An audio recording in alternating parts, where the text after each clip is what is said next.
शहनशाह औरंगजेबानं कब्जा असलेल्या सर्व गडावरती दाणा गोटा, दारू गोळा आणि तोफा सुद्धा दरोबस तयार ठेवण्याचा हुकूम सोडलाय. दिल्लीवरनं ताबडतोब कुमक निघणार आहे. झाली तुझी खबर? आता आम्ही तुला एक बातमी सांगतो. फिरंग्याकडून तोफा दारू गोळा निघाला सुद्धा. 8-15 दिवसात त्या तोफा प्रथम लोहगडावर चढवल्या जातील. महाराज, आपल्याला कर्णपिशाच वश आहे काय? आहे तर.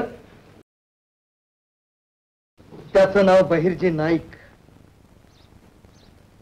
औरंगजेब आतापर्यंत थांबला हे जास्त. लोहगडावर तोफा चढवून कोकणचा कायम कब्जा करायचा त्याचा मनसूब आहे. कोकण बंद तर दर्याही आम्हाला बंद.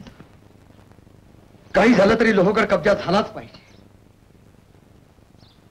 घाटातच त्या तोफा मारून त्या गडावर पोहोचणार नाही त्याची खबरदारी घे. आता तुझ्याशिवाय हे काम कुणीच करू शकणार नाही. महाराज, आपण असं म्हटलं की मूठभर मांस चढतं आमच्या अंगावरती.